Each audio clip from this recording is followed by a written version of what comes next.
Bienvenido a este breve audiolibro basado en las enseñanzas del Dr. J. Vernon McGee, autor del estudio A través de la Biblia.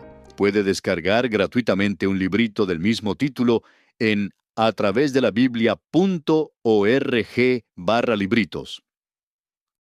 Justo a tiempo, el nacimiento y retorno de Cristo. Las profecías en el Antiguo Testamento que señalaban al nacimiento de Cristo muestran cómo abrió un camino a través de la historia de tal manera definida que cuando Jesucristo vino, la gente debía haber sabido por las escrituras proféticas quién era Él. Dios lo había hecho claro que el que venía nacería de una mujer, es decir, Dios tomaría sobre sí carne humana y nacería en una familia humana. Dios también hizo claro que Él estaría siguiendo cierto linaje genealógico que conducía al Mesías. En Génesis usted encuentra ese linaje casi inmediatamente, y conduce a Abraham, y entonces a través de los siglos a David, el hijo menor de Isaí, quien guardaba las ovejas de su padre cuando Dios le ungió su rey sobre Israel. Dios le prometió a David que de su linaje vendría el Mesías, el libertador, el que restauraría a esta tierra lo que había perdido Adán. Entonces, él dijo definitivamente que el Mesías no podría ser cualquiera del linaje de David. Tenía que ser uno que naciera de una virgen. Se les dijo claramente. De hecho, Dios estableció la hora, no quiero decir la fecha, sino la hora en el cual vendría el Mesías. Él también reveló el lugar donde él naciera. Permítame decir que uno no puede añadir mucho más que eso. En otras palabras, había suficientes puntos de identificación que la gente debía haberle conocido cuando él vino. Entonces surge la pregunta, ¿por qué no le reconocieron los judíos?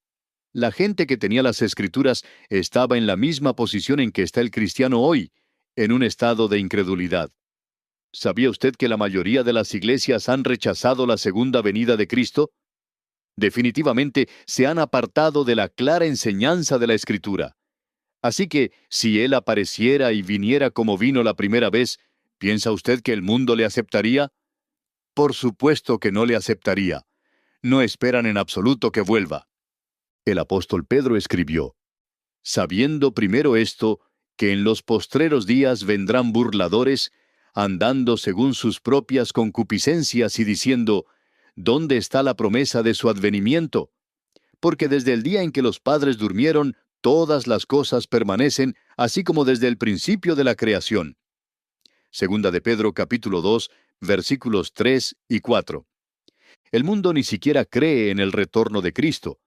De hecho, la iglesia de hoy generalmente está también en un estado de incredulidad relativa a la segunda venida de Cristo. Fui invitado a hablar a un grupo de personas que prácticamente han rechazado la segunda venida de Cristo. Me sorprendió que fuera invitado a hablar a ese grupo porque ellos creen que la segunda venida no va a suceder.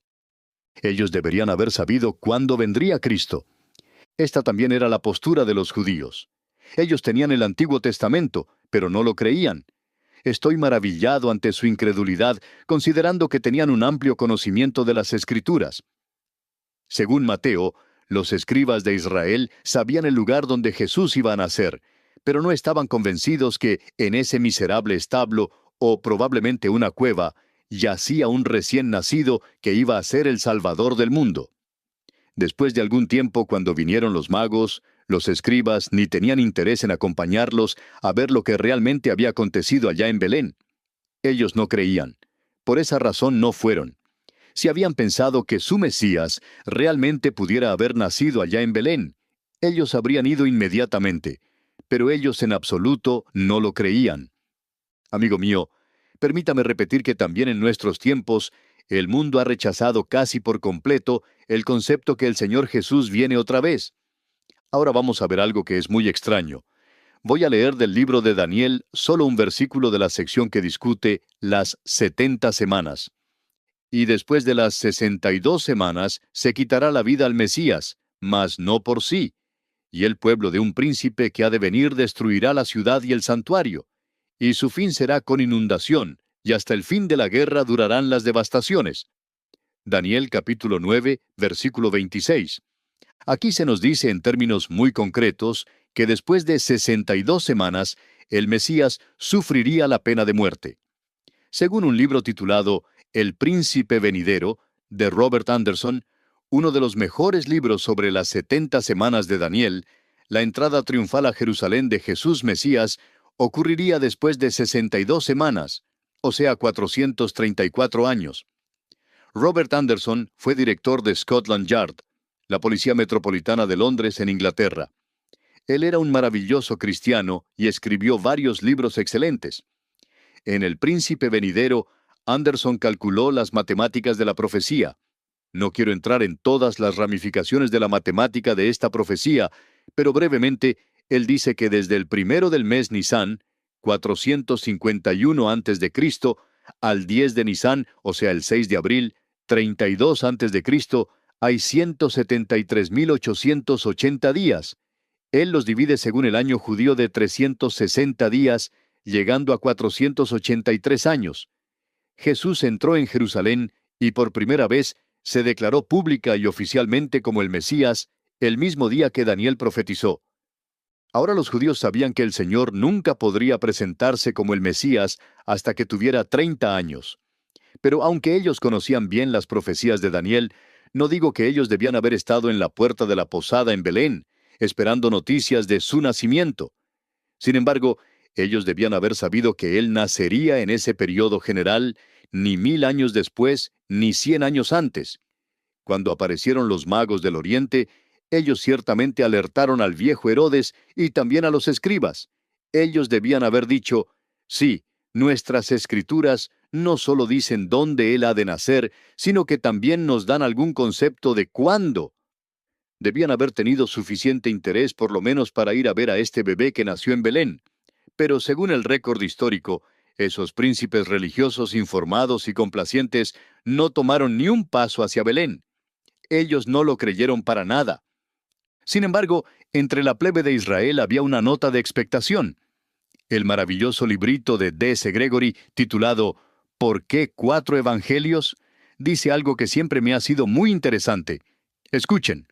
Es claro que había una expectación por todo el mundo pagano de algún libertador o rey que iba a venir de Judea.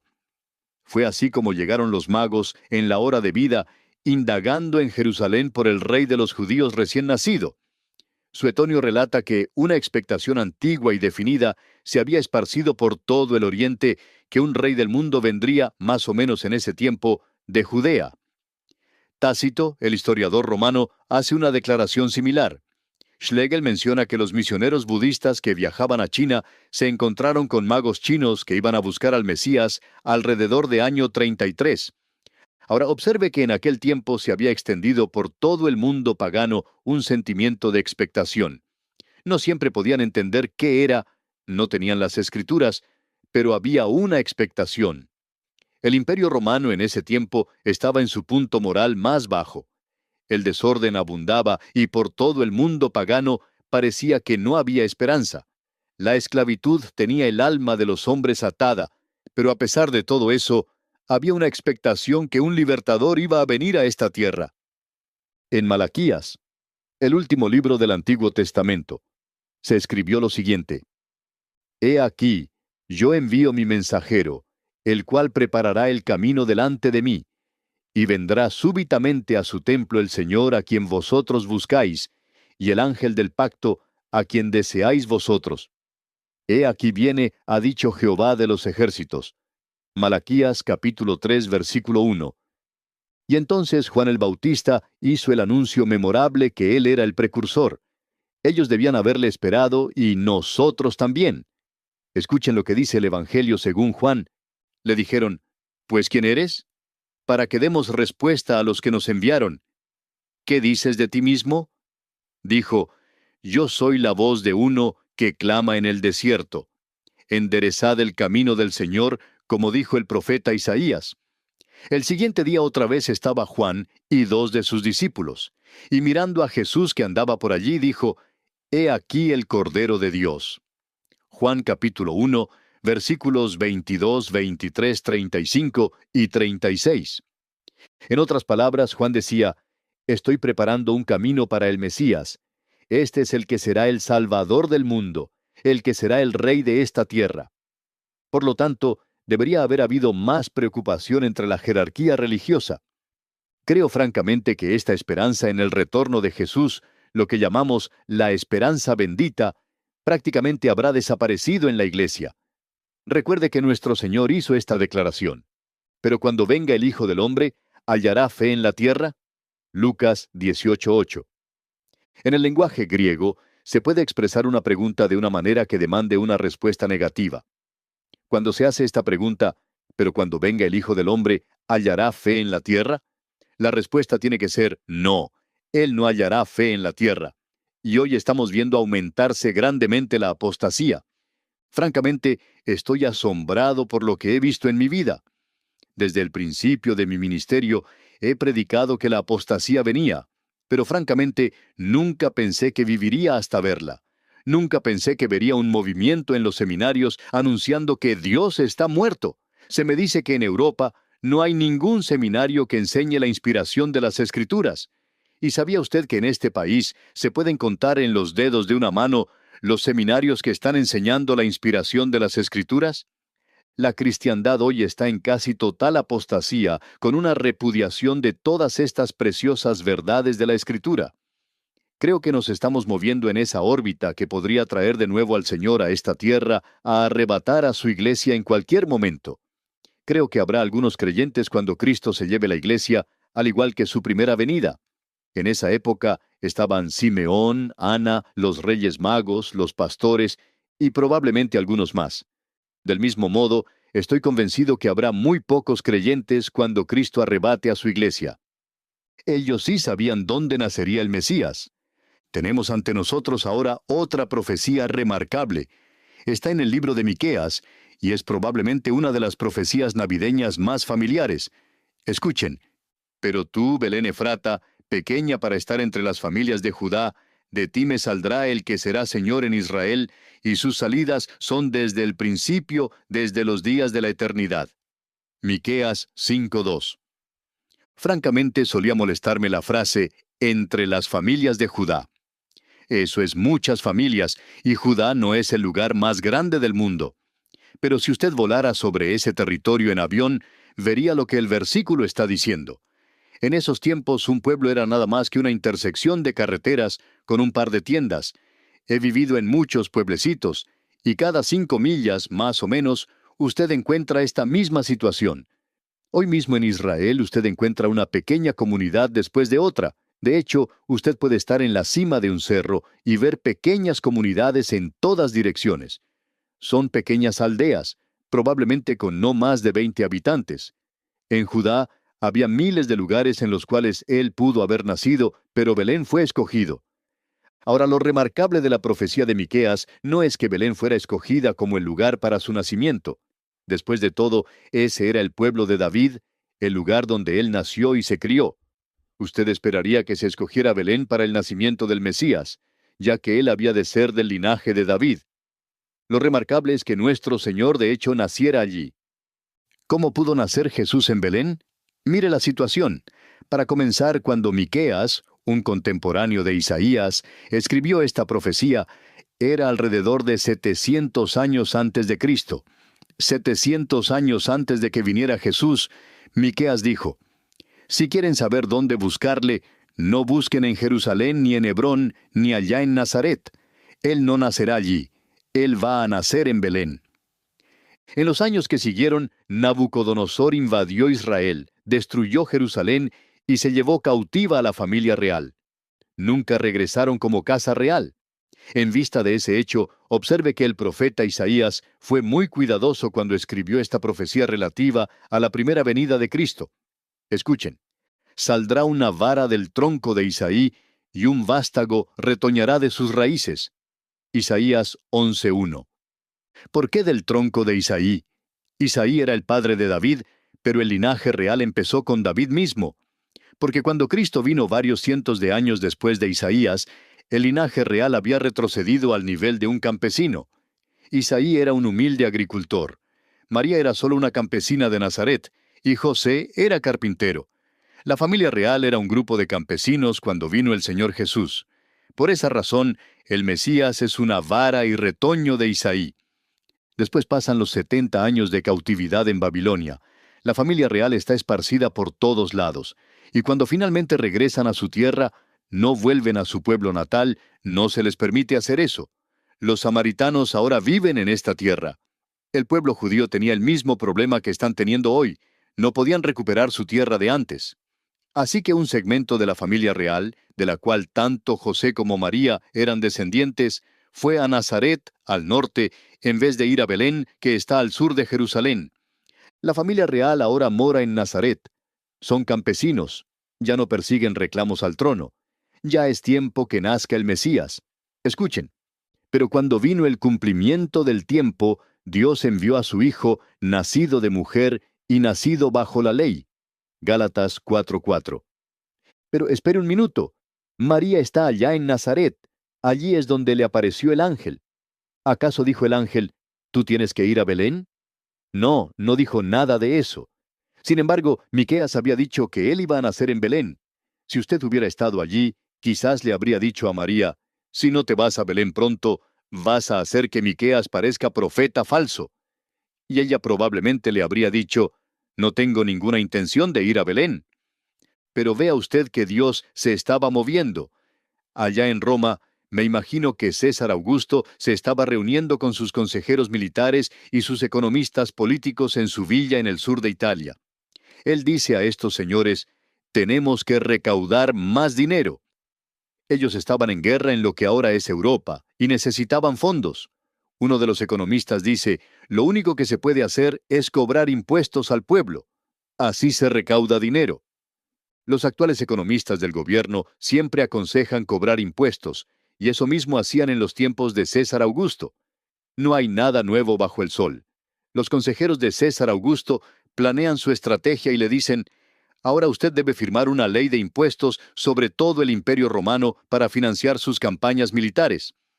Ellos le presentan el proyecto de ley para su firma y se hace ley por todo el imperio romano. Mensajeros montados a caballo y barcos llevan la orden de César Augusto que todos deben ir a sus pueblos natales para inscribirse, porque pronto tendrán que pagar impuestos. Es la misma historia de siempre, ¿verdad? Hay que cobrar impuestos a la gente. Tanto María como José pertenecían a la familia de David. Ambos tendrán que ir a Belén para inscribirse. Pero algo pasó. María está encinta y casi a punto de dar a luz. José sabe que el viaje será peligroso tanto para María como para el bebé. Pero es allí donde tiene que ir, así que van a Belén. Si usted hubiera estado en Roma sabiendo lo que sabe hoy, podría haber mirado por encima del hombro de César Augusto mientras firmaba la ley y decirle, ¿sabe usted que no es más que una marioneta en manos de Dios Todopoderoso? Cuando firmes esa ley de impuestos, obligarás a una mujer a ir a Belén para que se cumpla una profecía de Dios dada hace 700 años. César Augusto se habría reído de usted diciéndole, usted debe ser un fanático religioso para creer una cosa así.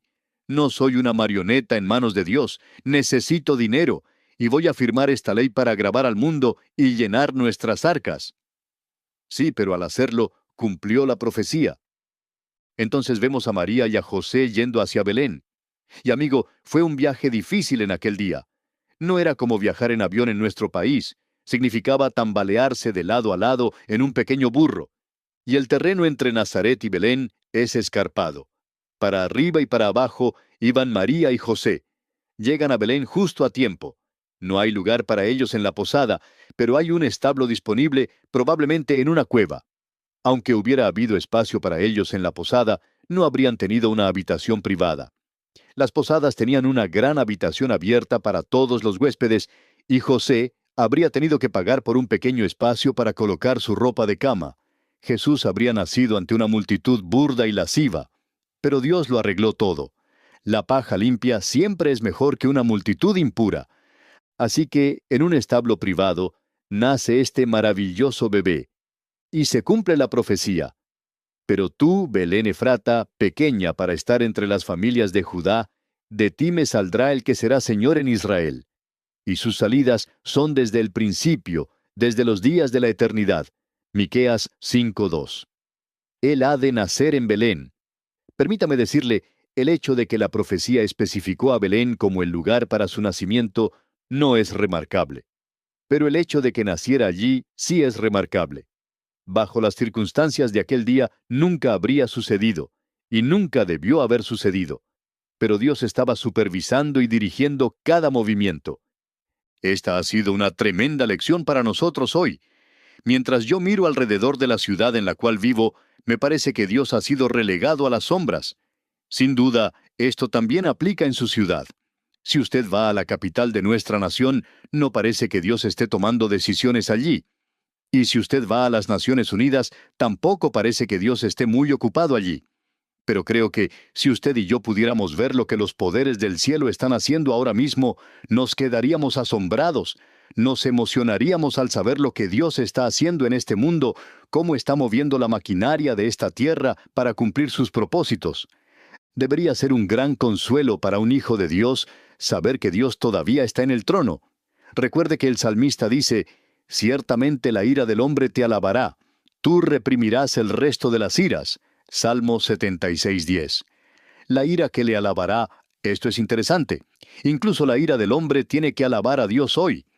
Es un gran consuelo vivir en este mundo sabiendo que Dios todavía está en el trono y podemos confiar en Él. No quiero ser irreverente, pero si yo fuera Dios, yo actuaría para mostrar al mundo quién soy. Pero lo interesante es, Dios puede darse el lujo de esperar. Él tiene una eternidad delante. Recuerdo cuando Hitler puso sus miras en Gran Bretaña y parecía que Gran Bretaña caería ante él. Parecía que Hitler había ganado. El mundo parecía entonces muy oscuro.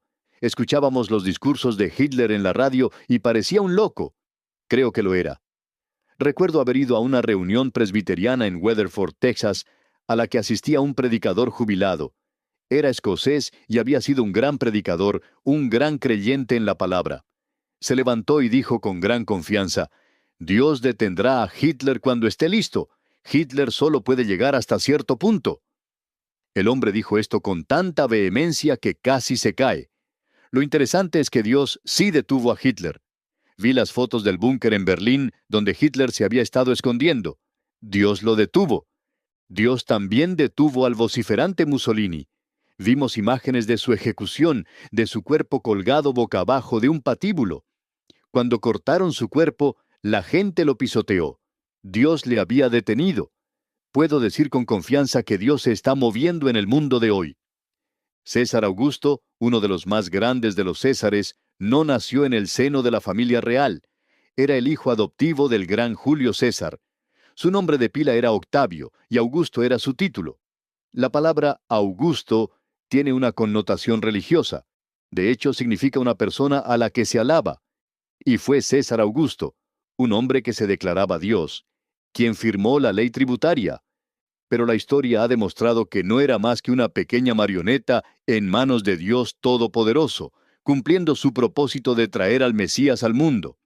Repito, Dios se mueve hoy en los asuntos de este mundo. Se nos ha dicho todo. Todos los profetas hablaron sobre la primera y la segunda venida de Cristo. No hay excepción.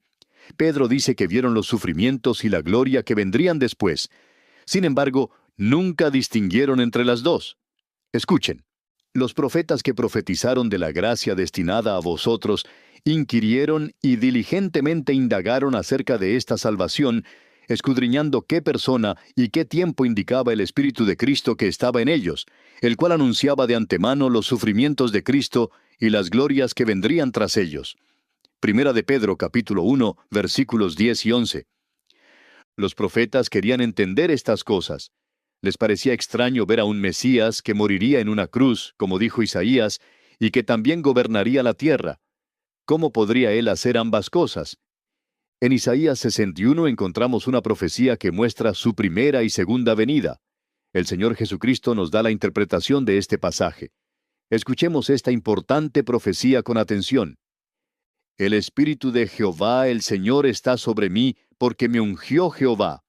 Me ha enviado a predicar buenas nuevas a los abatidos, a vendar a los quebrantados de corazón, a publicar libertad a los cautivos, y a los presos apertura de la cárcel, a proclamar el año de la buena voluntad de Jehová, y el día de venganza del Dios nuestro, a consolar a todos los enlutados, a ordenar que a los afligidos de Sión se les dé gloria en lugar de ceniza, óleo de gozo en lugar de luto, manto de alegría en lugar del espíritu angustiado, y serán llamados árboles de justicia, plantío de Jehová para gloria suya. Isaías capítulo 61, versículos 1 a 3. Es una profecía notable, pero también extraña.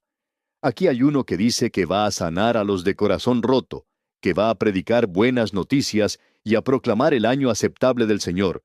Pero luego añade, y el día de venganza de nuestro Dios. ¿Cómo es posible tener ambas cosas?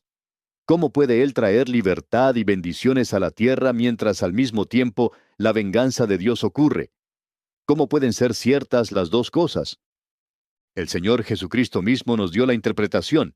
Para mí, es una de las interpretaciones más notables de la Escritura que tenemos. Ocurrió la última vez que el Señor Jesús habló en su pueblo natal de Nazaret. Escuchen, vino a Nazaret donde se había criado, y en el día de reposo entró en la sinagoga, conforme a su costumbre, y se levantó a leer. Y se le dio el libro del profeta Isaías, y habiendo abierto el libro, halló el lugar donde estaba escrito: El Espíritu del Señor está sobre mí, por cuanto me ha ungido para dar buenas nuevas a los pobres. Me ha enviado a sanar a los quebrantados de corazón, a pregonar libertad a los cautivos y vista a los ciegos, a poner en libertad a los oprimidos, a predicar el año agradable del Señor. Y enrollando el libro, lo dio al ministro y se sentó. Lucas capítulo 4, versículos 16 a 20. Cerró el libro al llegar a ese punto. Y yo digo, un momento. ¿Por qué cerraste el libro ahí? Ni siquiera terminaste la oración. Jesús estaba leyendo, por supuesto, del texto hebreo, que tiene, en vez de un punto final, la palabra y, lo cual implicaba que había más por venir. Pero esa conjunción y ya se ha extendido por más de 2000 años. Ahora, escuchen cómo termina este pasaje. Y enrollando el libro, lo dio al ministro y se sentó. Y los ojos de todos en la sinagoga estaban fijos en él.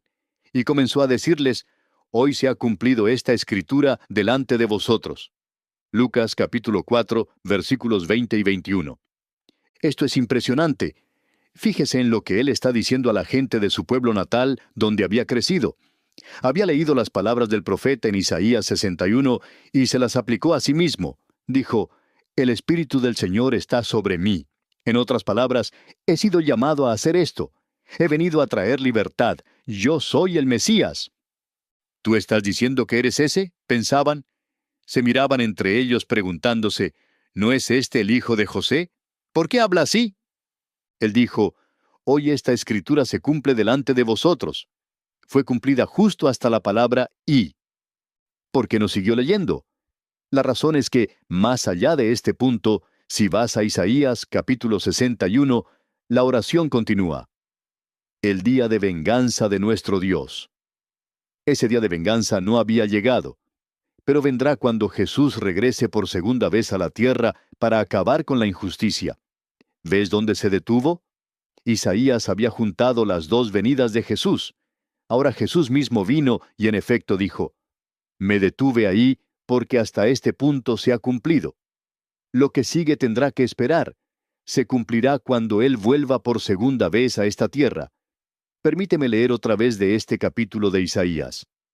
A proclamar el año de la buena voluntad de Jehová, y el día de venganza del Dios nuestro, a consolar a todos los enlutados, a ordenar que a los afligidos de Sión se les dé gloria en lugar de ceniza, óleo de gozo en lugar de luto, manto de alegría en lugar del espíritu angustiado, y serán llamados árboles de justicia, plantío de Jehová, para gloria suya.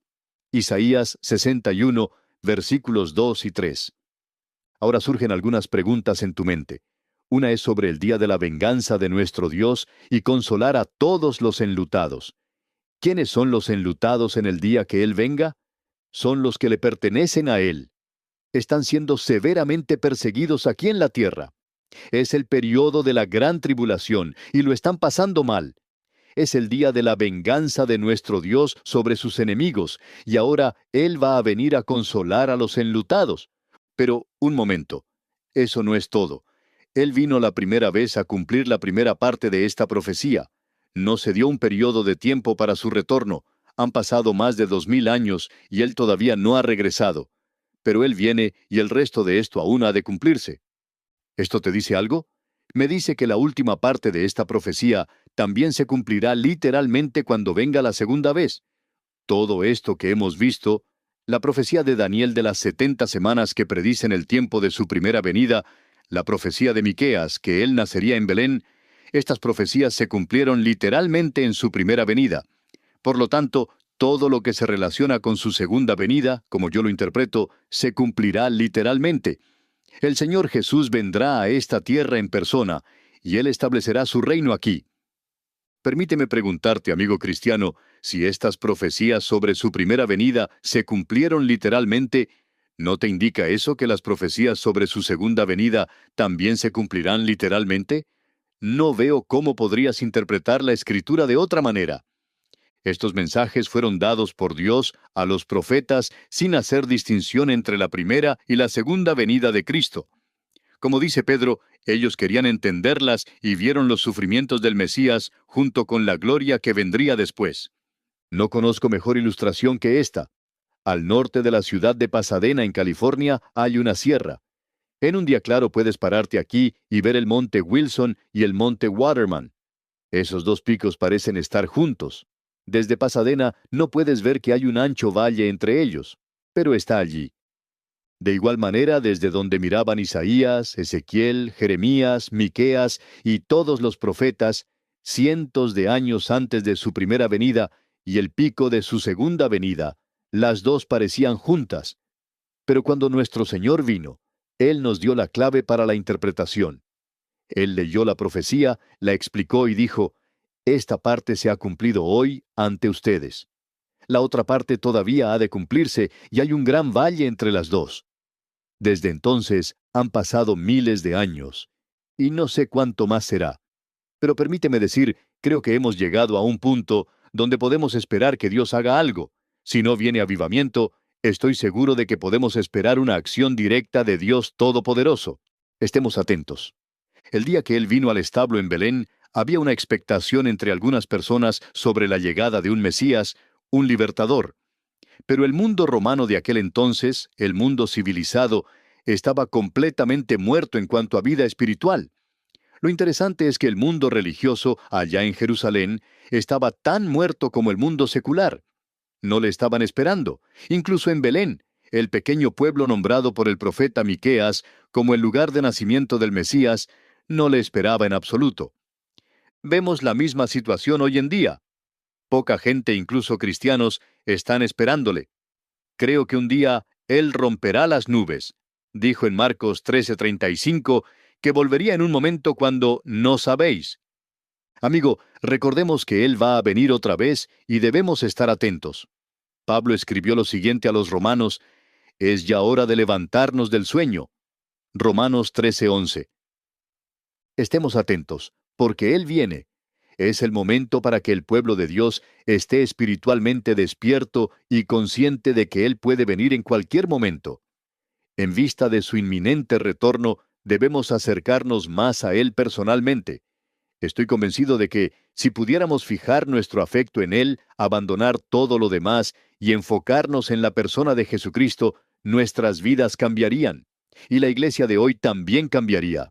Necesitamos ver eso en los días difíciles que nos enfrentan. Gracias por escuchar Justo a Tiempo, una producción de Radio Transmundial. Visite nuestro sitio web transmundial.org para obtener más recursos gratuitos.